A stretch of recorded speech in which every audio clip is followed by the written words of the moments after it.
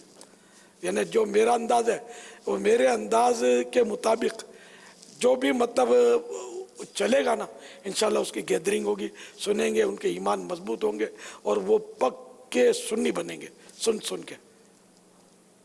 ہاں بالکل، آپ اگر اس انداز کو اپنائیں گے تو اللہ کرے دل میں اتر جائے میری بات. یہ ہو سکتا ہے میری ان باتوں پر کوئی اختلاف کر جائے، ناراض ہو جائے، یہ ہو سکتا ہے کہ بعضوں کے ذہن اتنے بولنے والوں کے جو بول رہے ہوتے ہیں نا وہ ان کے منجھے ہوئے ہوتے ہیں کہ ان کو اس سے ہٹ کر کوئی بات سمجھ میں نہیں آتی. اللہ کرے دل میں اتر جائے میری بات. میں امت کی ہمدردی میں، آپ سب کی ہمدردی میں کہتا ہوں، آپ کی مسجدیں بھر جائیں گی، بیان سننے والوں کی بھیڑ ہو جائے گی، انشاءاللہ آپ کو بھی اس میں لطف آئے گا. ورنہ وہ تھوڑے ہوتے ہیں تو بیان کرنے والوں کو بھی اتنا مزہ تھوڑی آتا ہے. لیکن مزہ لینے کے لیے بیان کرنا نہیں چاہیے. ایک بھی سننے والا ہو نا. ہمارے بزرگوں کے ایسے واقعات ہیں، شاید سفیان ثوری کا واقعہ ہے کہ شاید انہی کا واقعہ ہے کہ ایک شخص کو کوئی صاحب لے آئے ان کے پاس کہ آپ ان کو حدیث سنائیں. انہوں نے ان کو حدیث سنائی، حدیث پاک. وہ حیران ہو گیا کہ مجھے اکیلے کو انہوں نے اتنے بڑے عالم، اتنے بڑے بزرگ حدیث پاک سنے. بولا ہاں، میں آپ کو ان کی شدت تواضع دکھانے کے لیے لایا تھا کہ اتنے انکساری ان کے اندر ہے. ایسے بھی سنے، میں نے پڑھا ہے، تو یہ ابھی یاد نہیں آ رہی پوری بات، کہ جیسے کوئی بزرگ تھے جنہوں نے واعظ فرمایا، ختم ہو گیا، کوئی آیا بعد میں، وہ اس کو افسوس تھا کہ میں واعظ نہیں سن سکا، تو وہی واعظ اس اکیلے کو انہوں نے سنایا. ہے نا ایسا واقعہ؟ تو یہ بزرگوں کا ہمارا کیا، اب جیسے رش ہوگا نا تو ہم سے بیان ہو جائے گا، مزہ آئے گا کیا. لیکن اگر رش میں بھی کہ سبحان اللہ صلی اللہ نعرہ تکبیر یہ نہیں بولے گا نا تو ہم کو پھر یوں لگتا ہے کہ یار یہ ٹھنڈے ٹھنڈے لوگ ہیں یار. تو ہماری حالت یہ ہے، کم ہوں گے تو ہم سے مطلب بیان ہوگا نہیں، کسی اور کو آگے بڑھا دیں گے. میں اچھا نعت خوان ہوں تو تھوڑے ہوں گے تو میری آواز بیٹھ جائے گی، اور جو چھوٹے چھوٹے نعت خوان ہوتے ہیں نا آواز کے حساب سے میں ان کو آگے بڑھاؤں گا، یا میں جاؤں گا تاخیر سے لیٹ، میں جلدی جاؤں گا تو مجھے کہیں یہ مائک پکڑا دیں گے، تو تھوڑوں کے سامنے میں کیا پڑھوں گا. تو یہ کہ وہ چھوٹے موٹے جو نعت خوان ہیں وہ پڑھتے رہیں، پھر جب پورا مجمع جام ہو جائے گا پھر ماں بدولت کی سواری آئے گی. ہماری یعنی کہ میں ایک جنرل بات کر رہا ہوں، ہر فرد ایسا ہے یہ میں نہیں کہتا، لیکن ہر ایک کو اپنے اوپر غور کرنا چاہیے کہ کہیں میں ایسا تو نہیں ہوں، حب جہاں کا مریض تو نہیں ہوں کہ زیادہ مجمع میں ہی مجھے مزہ آتا ہے. اللہ کے لیے مجھے بولنا آتا ہی نہیں ہے، زیادہ پبلک کو تو بولنا آتا ہے. اللہ کے لیے بولنا ہے تو 2 آدمی میں بھی بولے گا، 3 آدمی بھی بولے گا، 1,00,000 آدمی ہوں گے تب بھی بولے گا. لیکن ہم تھوڑوں میں نہیں بولتے تو یہ کہیں ایسا تو نہیں کہ ہم اللہ کے لیے بیان نہیں کر رہے، ہم لوگوں کے لیے کر رہے ہیں. اور لوگوں میں مزہ آنا چاہیے، واہ واہ ہونی چاہیے، بولو بولو سبحان اللہ، بولو بولو. ہم سے رہا نہیں جاتا، کوئی نہیں بولتا ہم ترغیب دیتے کہ بولو بھائی، نعرے لگاؤ، کیا ٹھنڈے پڑے ہو. اللہ ہمارے حال پر رحم فرمائے، ہمیں اخلاص عطا فرما دے. صلو علی الحبیب صلی اللہ تعالی علی. 2-3 باتیں اور مزید عرض کر دوں.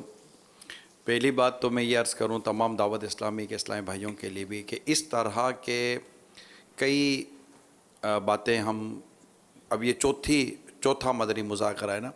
پچھلے ان دنوں میں ہم میلاد پاک سے، جلوس پاک سے، روشنی، چراغاں وغیرہ تعلق سے کر چکے ہیں، لیکن ایسا لگتا ہے کہ شاید خود ہماری دعوت اسلامی والوں کی بھی ایک تعداد ہے جو بیچاری اس کو سننے سے بیچاری رہ جاتی ہے. جتنے دعوت اسلامی کے ذمہ دار جمع ہوئے نا، میں خاص آپ کے لیے یہ بات عرض کروں جو آج سن رہے ہیں، کہ مجھے بھی اس طرح کے پیغامات آتے ہیں کہ یار یہ ذرا مدنی مذاکرے میں یا مدنی چینل پہ یہ والا موضوع بھی لینا چاہیے. تو آج کی بات ہے کہ پھر میں نے ان کو پیغام دیا کہ بھائی یہ ہم پہلی رات کو یہ موضوع کر چکے ہیں مدنی چینل پر مدنی مذاکرے میں. یعنی مدنی مذاکرے میں چونکہ ہمیں مجھے بھی یہ بھی لالچ ہوتی ہے کہ مدنی مذاکرے میں ہماری زیادہ ویورشپ ہوتی ہے، تعداد ہوتی ہے جو دیکھ اور سن رہی ہوتی ہے، تو اس تک یہ بات پہنچ جائے.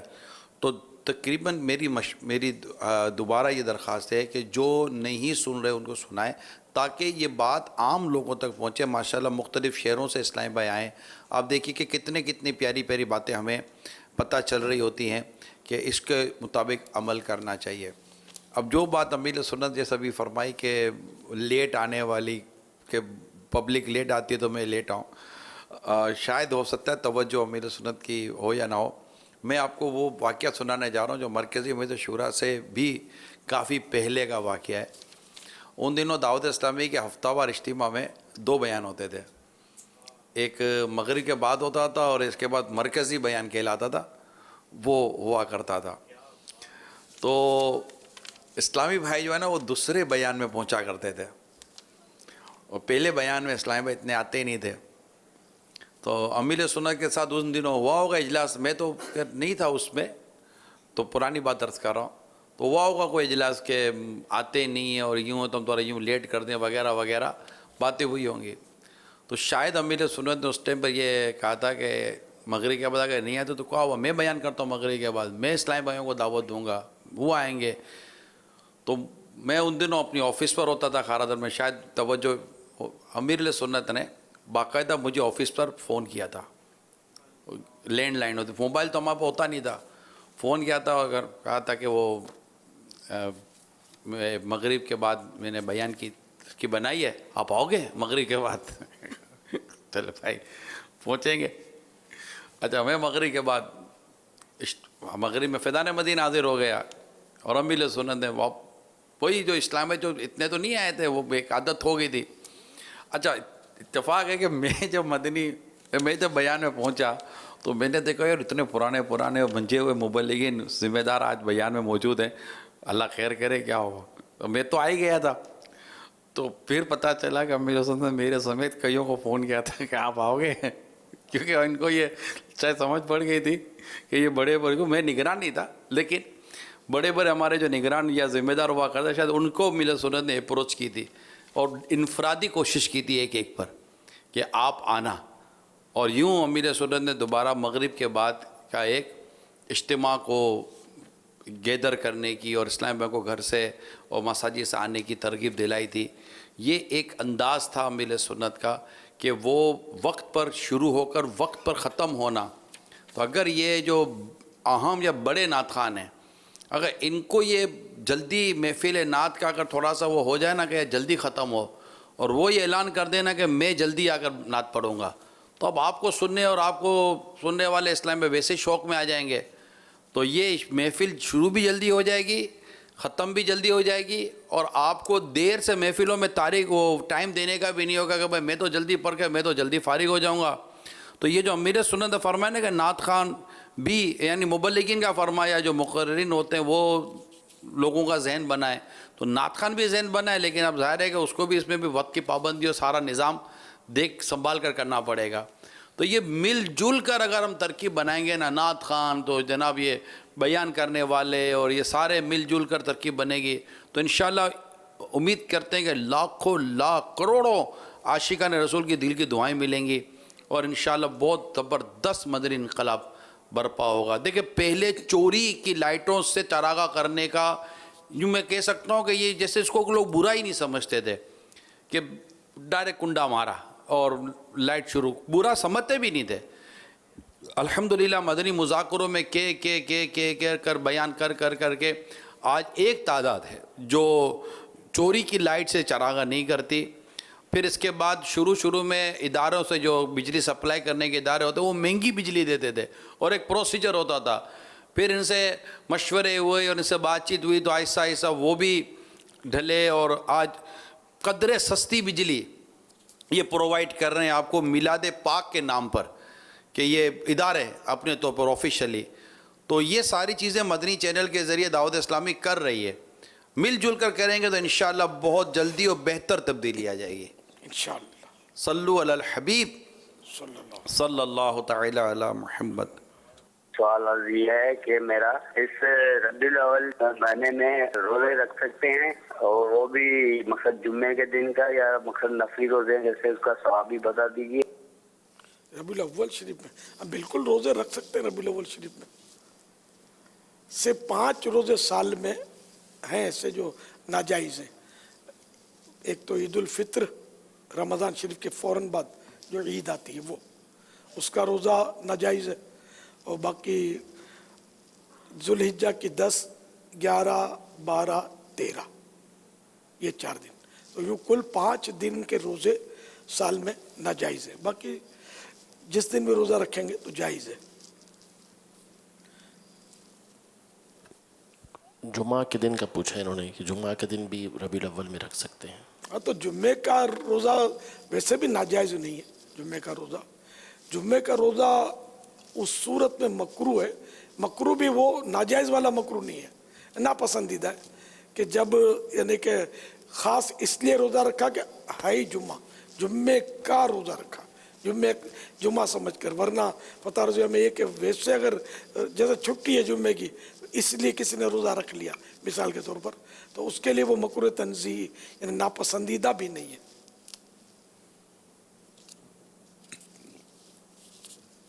صلو علی الحبیب صلی اللہ تعالی علی محمد. ہمارے ہاں تو کثیر عاشقان رسول دعوت اسلامی میں 12 ربیع الاول شریف کو روزہ رکھتے ہیں. یہ بھی جائز ہے. اچھا انداز ہے، مطلب اس طرح وہ جشن ولادت منانے میں حصہ لیتے ہیں، جلوس میلاد میں بھی جاتے ہیں روزہ رکھ کے. پھر وہ شام کو جو تھکن، پھر جو افطار کا لطف آتا ہوگا وہ بھی کیا یادیں دلا دیں، تجربہ ہے یار، یادیں تازہ ہو گئی. آئے ہائے ہائے. چلیں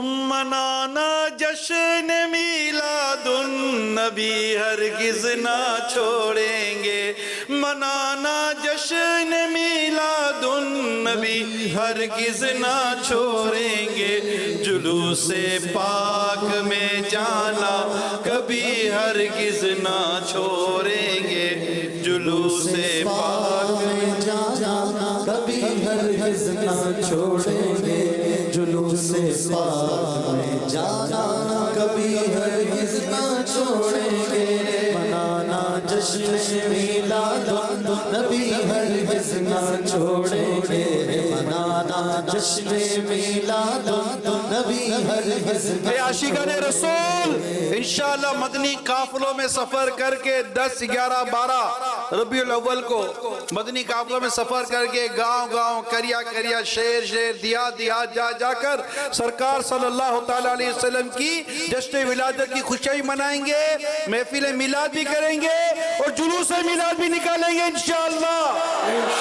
جلوس پاک میں جانا کبھی ہرگز نہ چھوڑیں گے، جلوس پاک میں جانا کبھی ہرگز نہ چھوڑیں گے، نبی کے دوستوں سے دوستی ہرگز نہ چھوڑیں گے، خدا کے دوستوں سے دوستی ہرگز نہ چھوڑیں گے، نبی کے دشمنوں سے دشمنی ہرگز نہ چھوڑیں گے، نبی کے دشمنوں سے دشمنی ہرگز نہ چھوڑیں گے، جلوس پاک میں جانا کبھی ہرگز نہ چھوڑیں گے، لگاتے جائیں گے ہم یا رسول اللہ کے نعرے لگاتے جائیں گے ہم یا رسول اللہ کے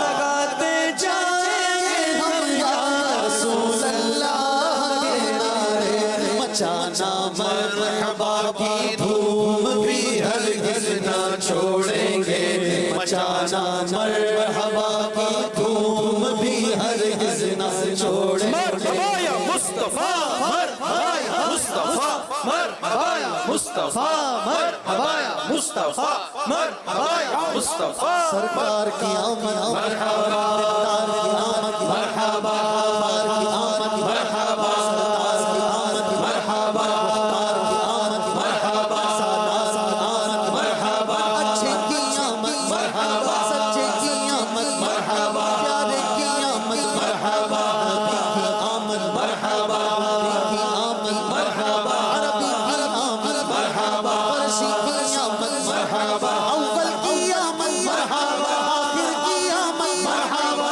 نور کی آمد مرحبا، سرور کی آمد مرحبا، جانا کی آمد مرحبا، سلطان کی آمد مرحبا، جانا مرحبا کی دھوم بھی ہرگز نہ چھوڑیں گے، مچانا مرحبا کی دھوم بھی ہرگز نہ چھوڑیں گے، جلوس پاک میں جانا کبھی ہرگز نہ چھوڑیں گے۔ عمران شیخ صاحب کا سوال ہے سوشل میڈیا سے، کسی کو بولو کہ یہ کام اچھا نہیں تو کہتا ہے کہ مرنے کے بعد دیکھیں گے، ایسا کہنا کیسا؟ مرنے کے بعد دیکھیں گے یا دیکھی جائے گی؟ جی جی، مطلب دیکھیں گے۔ بے باکی ہے، تو بہت بڑی بے باکی ہے۔ اگر واقعی اس کو گناہ سے روک رہا ہے اگلا اور یہ کہتا ہے کہ مرنے کے بعد دیکھی جائے گی، وہ خطرناک ہے، تو نہیں کہنا چاہیے، اس کو توبہ کرنی چاہیے۔ اچھا، یوٹیوب پر ایک اسلامی بہن کا سوال ہے، نئی چیزیں 1 ربیع الاول سے استعمال کریں یا 12 ربیع الاول، 12 ربیع الاول؟ ماشاءاللہ، ہم لوگ تو یہ ترغیب جو دی ہے تو وہ 12 ربیع الاول شریف کی دی ہے، لیکن 11 کی شام سے اہتمام کر لیں۔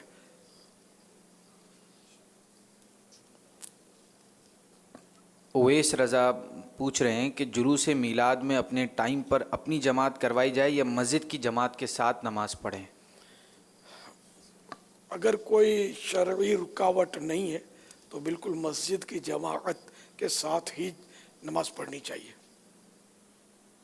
میرا نام معین علی مرزا اتاری ہے، میں جرمنی سے بات کر رہا ہوں. ایک ہفتہ پہلے میرے 17 سال کے بیٹے کا انتقال ہو چکا ہے. بارگاہ میں درخواست ہے کہ میرے بیٹے کی مغفرت کی دعا فرمائیں. جزاک اللہ خیرا.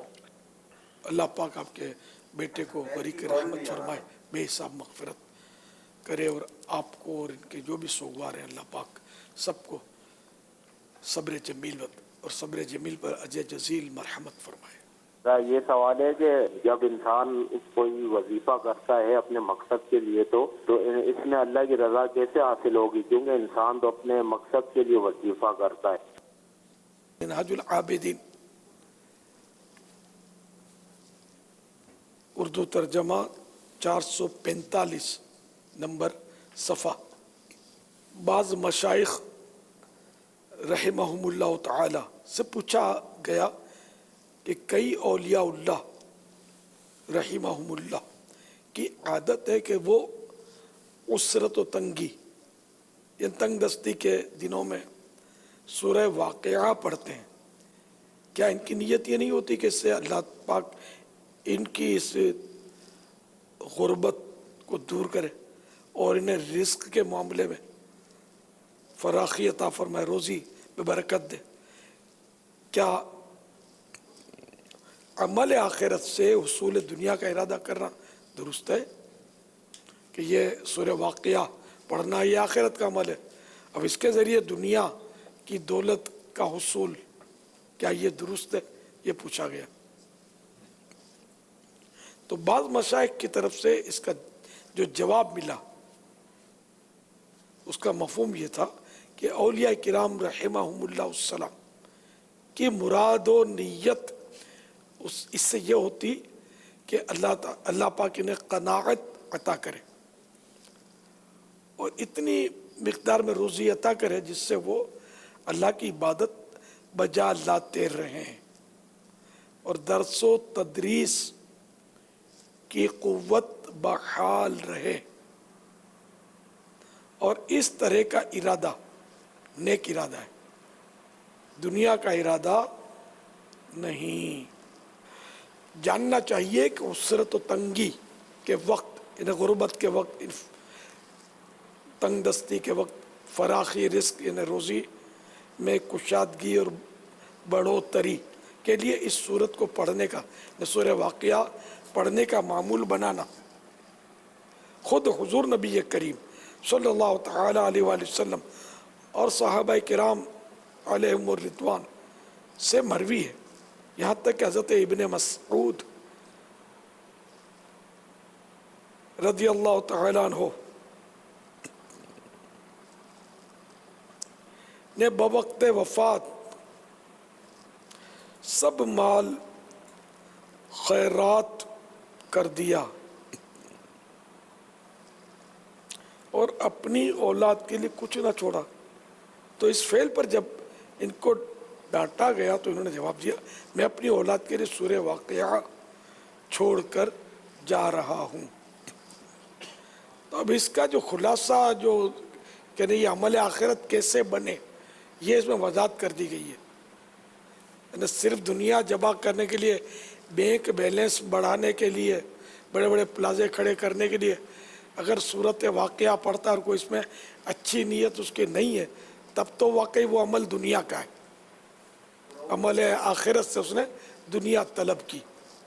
لیکن یہاں جو بزرگوں سے منسوب یہ بات ہے تو اس میں یہ کہ یہ حضرات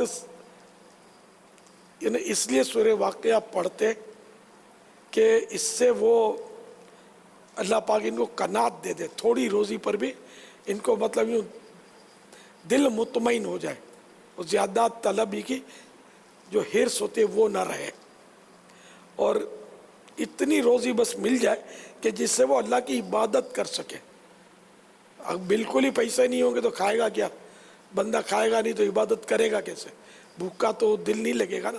نمازوں میں بھی روزے میں شام کو کیسی کمزوری آتی ہے ہم کو، ہے نا؟ تو ہمارا لے کے بھوکا ہوگا بندہ تو عبادت میں دل کیسے لگے گا؟ تو اتنا کہ پیٹ بھر جائے، تن ڈھک جائے، سر چھپ جائے، کسی کے محتاجی نہ رہے، ہاتھ یوں نہ رہے،